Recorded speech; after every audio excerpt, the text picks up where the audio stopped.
नमस्कार बच्चों, आज हम पढ़ने वाले हैं एनिमल फिजियोलॉजी और बायोकेमिस्ट्री का topic molecular and chemical basis of muscle contraction. तो उसके लिए हमें ये मसल फाइबर का जो स्ट्रक्चर होता है उसको समझना होगा। इसमें जो हमारा सार्कोमियर होता है जो एक जेड डिस्क से दूसरी जेड डिस्क तक का होता है, उसके मिडिल में एक लाइन होती है जिसको हम बोलते हैं M line. M is for middle. तो जो हमारा सार्कोमियर होता है उसमें थिक और थिन फिलामेंट्स ऑल्टरनेट फैशन में लगे हुए होते हैं। इसमें आपका जोन डिवाइड करना आपको जानना पड़ेगा। एच जोन में सिर्फ हमारे थिक फिलामेंट्स होते हैं। थिक मतलब मोटा, थिन मतलब पतला, ठीक है। और हमारे जोन ऑफ ओवरलैप में हमारे थिक और थिन दोनों फिलामेंट्स होते हैं। जो आई बैंड होता है हमारा वो लाइट स्ट्रेन होता है और जो ए बैंड होता है हमारा वो डार्क स्ट्रेन बैंड होता है, क्योंकि ए बैंड हमारा थिन और थिक दोनों फिलामेंट्स को दिखाता है, ठीक है। इसके बाद हमें पढ़ना है जो डार्क का मिडिल पार्ट होता है सार्कोमियर का वो ए बैंड होता है, जो कि पूरी लेंथ ऑफ सार्कोमियर तक एक्सटेंड करता है। ए बैंड में हमारे जोन ऑफ ओवरलैप्स होते हैं जहाँ पे थिक और थिन फिलामेंट्स एक साथ साइड बाय साइड प्रेजेंट होते हैं। आई बैंड जो होता है वो हमारा लेस डेंस होता है, इसलिए उसे हम लाइट बैंड बोलते हैं, जिसमें थिन फिलामेंट्स तो होते हैं लेकिन कोई भी थिक फिलामेंट वहाँ पर नहीं होता है। जो जेड डिस्क होती है वो हमारे आई बैंड के सेंटर से जा रही होती है। तो जो एच जोन होता है उसमें सिर्फ हमारे थिक फिलामेंट्स होते हैं और वहाँ पर थिन फिलामेंट्स नहीं होते हैं। तो सबसे पहले हमें ये समझना होगा कि जो हमारे थिक फिलामेंट्स हैं और जो हमारे थिन फिलामेंट्स हैं वो किस प्रोटीन के बने हुए हैं। तो जो मायोसिन, जिसका मैंने आपको कल भी बताया था, मायोसिन जो ऑक्सीजन कैरिंग प्रोटीन होती है वो हमारे थिक फिलामेंट्स में प्रेजेंट होती है। एक थिक फिलामेंट लगभग 300 से 350 मायोसिन मॉलिक्यूल से बनकर मिलकर बनता है, ठीक है। और उसके बाद है आपका थिन फिलामेंट। थिन फिलामेंट्स में 3 तरीके के आपके प्रोटीन्स हैं। ये तीनों कॉन्ट्रैक्टाइल प्रोटीन्स हैं, एक्टिन, ट्रोपोनिन और ट्रोपोमाइसिन। एक बात मैं जो आपको यहाँ पे बताना चाहती हूँ कि इन प्रोटीन्स का अरेंजमेंट कैसे होता है। मायोसिन जो प्रोटीन है उसकी जो टेल है, जो पीछे का पार्ट है वो, और उसमें से आपका जो हेड है, मतलब मायोसिन का जो हेड है वो उसकी टेल में से बाहर की तरफ निकला हुआ होता है। इसको हम बोलते हैं protrusion of head.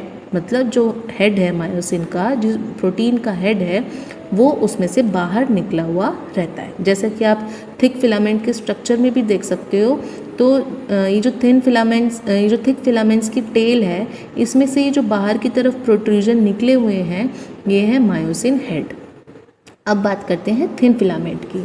Thin filament में 3 प्रोटीन है, एक्टिन, ट्रोपोनिन और ट्रोपोमाइसिन। यहाँ पर आप ध्यान दीजिए, जो एक्टिन का जो सिर है, मतलब जो हेड है, वो कवर किया हुआ है आपके ट्रोपोमायोसिन ने और उसकी हेल्प कर रहा है ट्रोपोनिन, ठीक है। तो एक्टिन का जो हेड है, एक्टिन पे जो मतलब जो मेन पार्ट है एक्टिन का, वो किसने शेडो किया हुआ है, उसको किसने ढका हुआ है, ट्रोपोमायोसिन ने, और उसकी हेल्प कर रहा है ट्रोपोनिन।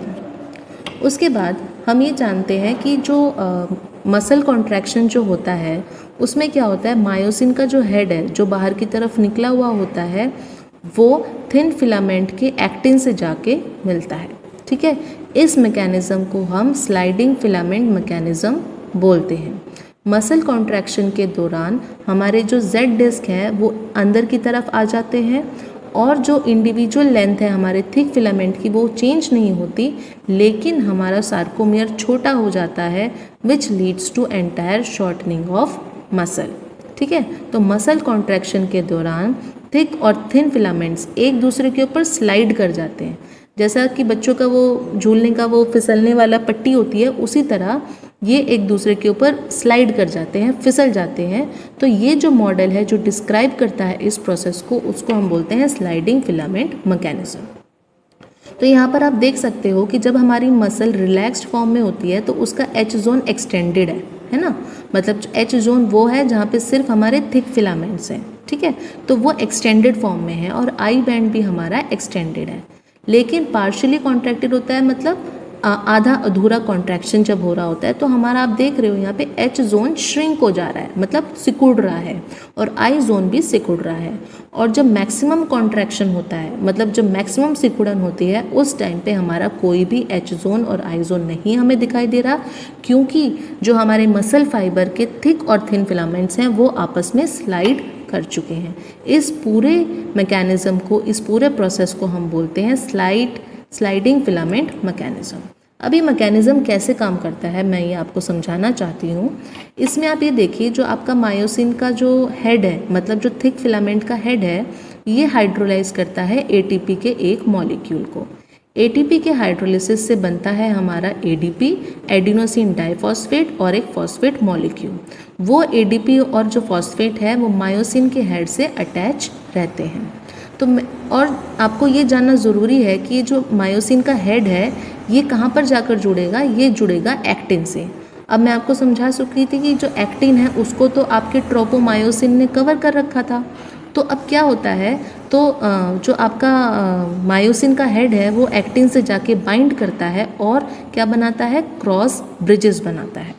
क्रॉस ब्रिजेस जो बनते हैं, क्रॉस ब्रिजेस बनने के बाद जो होता है आपका, इसमें एक रोटेशन होती है जिसकी वजह से सारे थिन फिलामेंट्स जो हैं वो अंदर की तरफ आ जाते हैं, और जब दूसरा एटीपी मॉलिक्यूल आता है तो वो आपके मायोसिन हेड से अटैच करता है, तो ये क्रॉस ब्रिज उस दौरान टूट जाते हैं, और इसी तरह आपके कॉन्ट्रैक्शन और रिलैक्सेशन की साइकिल जो है वो चलती रहती है। तो यहाँ पर हमें ये जानना बहुत ज़रूरी है कि जो कैल्शियम का रोल है रेगुलेशन में कॉन्ट्रैक्शन के और रिलैक्सेशन ऑफ मसल फाइबर्स। तो हमने थिन फिलामेंट्स में 3 प्रोटीन्स की बात की थी, एक्टिन, ट्रोपोनिन और ट्रोपोमायोसिन। जो ट्रोपोमायोसिन होता है वो एक्टिन को कवर करके रखता है, वो वहाँ पर मायोसिन हेड को अटैच नहीं होने देता। तो यहाँ पर हमारा इम्पॉर्टेंट रोल आता है कैल्शियम का। कैल्शियम जो होता है वो मसल फाइबर के सार्कोप्लाज्मिक रेटिकुलम में स्टोर रहता है। तो जब कैल्शियम वहाँ से रिलीज़ होता है, जब एक मसल एक्शन फाइबर जब होता है तो उससे सिग्नल मिलता है कि सार्कोप्लाज्मिक रेटिकुलम को कैल्शियम रिलीज़ करना है। तो जब कैल्शियम रिलीज़ होता है वो जाके बाइंड करता है आपके ट्रोपोमायोसिन पर, ट्रोपोनिन पर। तो ट्रोपोनिन में चेंज आते हैं जिसकी वजह से ट्रोपोमायोसिन में चेंज आते हैं, और वो उन दोनों का कॉम्प्लेक्स जो है वो एक्टिन से चेंज हो जाता है। तो ये बात हमें समझनी ज़रूरी है, जो हमारा कैल्शियम है वो बाइंड करता है पहले ट्रोपोनिन पर। तो ट्रोपोनिन, और फिर ट्रोपोनिन हमें पता है कि ट्रोपोमायोसिन को हेल्प कर रहा था क्योंकि वो एक्टिन को कवर करके रखे हुए थे। तो ट्रोपोनिन में जैसे कन्फर्मेशनल चेंज आया तो उससे ट्रोपोमायोसिन में भी चेंज आया। तो ट्रोपोमायोसिन अब एक्टिन को कवर नहीं कर पा रहा है। एक्टिन को वहाँ से अनकवर करना इसलिए ज़रूरी है क्योंकि एक्टिन पर भी हमारे मायोसिन बाइंडिंग साइट प्रेजेंट है। तो कैल्शियम का बहुत इंपॉर्टेंट रोल है। कैल्शियम जो है वो सार्कोप्लाज्मिक रेटिकुलम में स्टोर रहता है। सार्कोप्लाज्मिक रेटिकुलम सिनोनिमस है एंडोप्लाज्मिक रेटिकुलम के नॉर्मल सेल में। तो कैल्शियम बहुत ज़्यादा अमाउंट में उसमें प्रेजेंट होता है। जब वहाँ से कैल्शियम रिलीज़ होता है तो वो ट्रोपोनिन, जो कि एक तरीके का कॉन्ट्रैक्टाइल प्रोटीन है थिन फिलामेंट्स में, ट्रोपोनिन से जाके बाइंड करता है, ट्रोपोनिन में कन्फर्मेशनल चेंजेस लाता है। फिर ट्रोपोनिन और ट्रोपोमायोसिन का जो कॉम्प्लेक्स है वो एक्टिन से हट जाता है, एक्टिन अब फ्री हो जाता है और उस एक्टिन से मायोसिन हेड बाइंड कर लेता है। तो मेन जो रोल है कैल्शियम का वो ये है। उसके बाद जब कैल्शियम का लेवल कम हो जाता है तो ट्रोपोनिन फिर अपनी ओरिजिनल पोजीशन में आ जाता है, और फिर ट्रोपोनिन ट्रोपोमायोसिन दोनों एक्टिन को फिर से कवर अप कर लेते हैं, वो मायोसिन बाइंडिंग साइट को कवर अप कर लेते हैं। तो ये प्रोसेस चलता रहता है। उसके बाद हमें ये समझना है कि न्यूरोट्रांसमीटर ये एक्शन पोटेंशियल कैसे ट्रैवल करता है हमारे मसल फाइबर में। मसल फाइबर में क्या होता है बेसिकली, जो ये नर्व एंडिंग्स होती हैं हमारी, मतलब जो जहाँ पर सिग्नल आ रहा है ये एक्सॉन है, तो वहाँ पर एक होता है साइनेप्टिक बल्ब। इस साइनेप्टिक बल्ब में होते हैं हमारे एसिटोकोलिन। एसिटोकोलिन एक तरीके के न्यूरोट्रांसमीटर्स हैं। तो एसिटोकोलिन के जो रिसेप्टर हैं वो हमारे सार्कोमियर की मेम्ब्रेन पर प्रेजेंट होते हैं, ठीक है। तो उसके बाद क्या होता है, नर्व इम्पल्स जैसे ही आती है मोटर न्यूरॉन से, तो वहाँ से जो उसका साइनेप्टिक बल्ब है, साइनेप्टिक क्लेफ्ट में, मतलब क्लेफ्ट होती है एक बीच में जगह, साइनेप्टिक क्लेफ्ट में हमारा एसिटिकोलिन रिलीज हो जाता है और एसिटिकोलिन बाइंडिंग जो रिसेप्टर है उससे जाके हमारा एसिटिकोलिन बाइंड कर जाता है। एसिटिकोलिन एक तरीके का न्यूरोट्रांसमीटर है। उसके बाद क्या होता है कि जो हमारा जो ये एक्शन पोटेंशियल चलता रहता है ये उसकी फाइबर में, मतलब उसकी मसल फाइबर के प्लाज्मा मेम्ब्रेन में चलता रहता है। उसके बाद जब हमारे जब वो सिग्नल पहुंचता है सार्कोप्लाज्मिक रेटिकुलम को कि अब आपको कैल्शियम रिलीज करना है, तो ड्यूरिंग जब कैल्शियम रिलीज होता है तो कैल्शियम बाइंड करता है हमारे ट्रोपोनिन पे जाके।